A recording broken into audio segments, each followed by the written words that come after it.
qual é a tua primeira abordagem quando você tem contato com um paciente que é novo, que você não conhece, ele não te conhece, e você não sabe exatamente qual é o que ele tem, de fato? Qual a Sim. primeira abordagem de um psicólogo? O que ele tem que fazer assim de primeira? É o acolhimento. O primeiro de tudo é o acolhimento. Acho que Né? Que o acolhimento é o quê? É você perguntar e dar o espaço para a pessoa. Deixar a pessoa falar. Deixar a pessoa verbalizar tudo que ela tem para verbalizar. Né? Que nem tem muitas pessoas que estão melancólicas, estão tendo crises de ansiedade e não sabem por quê. Só que elas começam a relatar. Às vezes elas falam que tem até uma vida boa. Só que quando elas começam a relatar, tem diversas questões. as causas, né? Tem diversas, às vezes causas no trabalho, às vezes tá num relacionamento conjugal não tão bom. E quando ela começa a verbalizar, eu gosto de falar que quando a pessoa começa a relatar, a verbalizar, aquilo ganha uma dimensão quando ela coloca aquilo pra fora. Que às vezes ela tá só na cabeça dela, tá só no pensamento dela. E ela não vê a verdadeira dimensão. E quando ela verbaliza, quando ela coloca pra fora, ela vê a verdadeira dimensão que aquilo tem. Aquilo ganha uma forma. Então aquela dimensão, aquela forma que ganhou, você consegue olhar de uma forma melhor pra ele. Você consegue avaliar de uma forma melhor.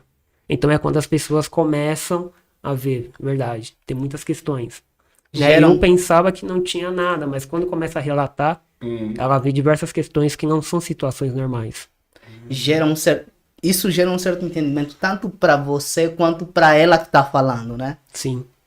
E aí você vai, né, que é o acolhimento em si é a primeira abordagem que você tem que ter com o cliente ali, independente de qual seja a questão. Esses problemas psicológicos que as pessoas têm, tem alguma, tipo, tem uma idade específica ou você já viu o caso de crianças terem tipo, algum tipo de problema psicológico, tipo uma criança de 10 anos, 11 anos com, sei lá, princípio de depressão? Sim, sim, porque não só depressão, mas ansiedade também. E muitas das vezes são porque os pais têm. Às vezes a mãe é muito ansiosa E e passa para... passa isso para a criança, Mas na forma de lidar com ela. Ah, não que seja genético. Não que Na seja ação genético. mesmo, ela Sim. agindo e transfere isso para a pessoa que tá ao Sim. seu lado. Porque a criança ali nessa idade, ela tá se desenvolvendo. Então a pessoa que ela tem mais contato, Sim. ela acaba vendo isso, Passa não muito. que ela vai aprender, eu estou aprendendo o que é uma ansiedade. É aquilo que chamam tipo reforço positivo, reforço negativo, ela vai absorvendo o comportamento de quem ela vê e transfere para ela mesma, né? Sim, isso já é um pouco da psicologia comportamental, né? Essa questão do reforço positivo, negativo, Sim. já é mais uma questão da comportamental. Mas sim, ela vai aprendendo. Então, às vezes as crianças elas desenvolvem, por quê?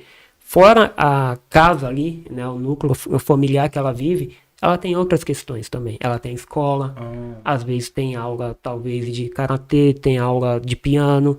Então, nesses outros âmbitos, ela vai lidando como ela vem em casa. Caraca, mano. E às vezes começa a se agravar que ela começa a ter crises de ansiedade, com Também. falta de ar, entendeu?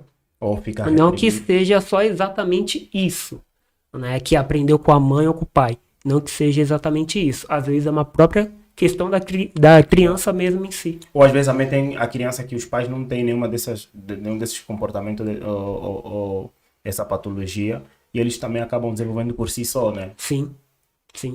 Caraca.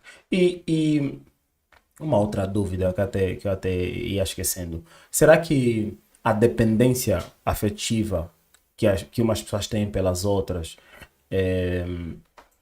afeta muito e ajuda? Ou não seria tipo ajuda no caso de modo positivo, mas contribui para que as pessoas desenvolvam depressão? Porque hoje em dia eu vejo muitas pessoas a dizerem, putz, eu achava aquela pessoa muito tóxica, me fazia muito mal. Desde que eu deixei de me relacionar com aquela pessoa, a minha vida melhorou. Isso também, a psicologia também vê isso como um ponto em que passe para as pessoas com que elas devem ter cuidado, com quem elas devem se relacionar, tanto família, amigos, trabalho, como você já falou. Sim, passa sim. Só que aí tá um ponto importante também, é interessante. Você tem uma certa responsabilidade afetiva, digamos assim. É importante que você tenha. Só que também tem um ponto. E você? que está tendo essa responsabilidade. Porque às vezes você acaba se confundindo quando você pensa muito sobre isso. E de certa forma você quer ter responsabilidade afetiva com todo mundo. Sim. Mas e com você mesmo? Você tá tendo? E às vezes isso gera questões para si mesmo.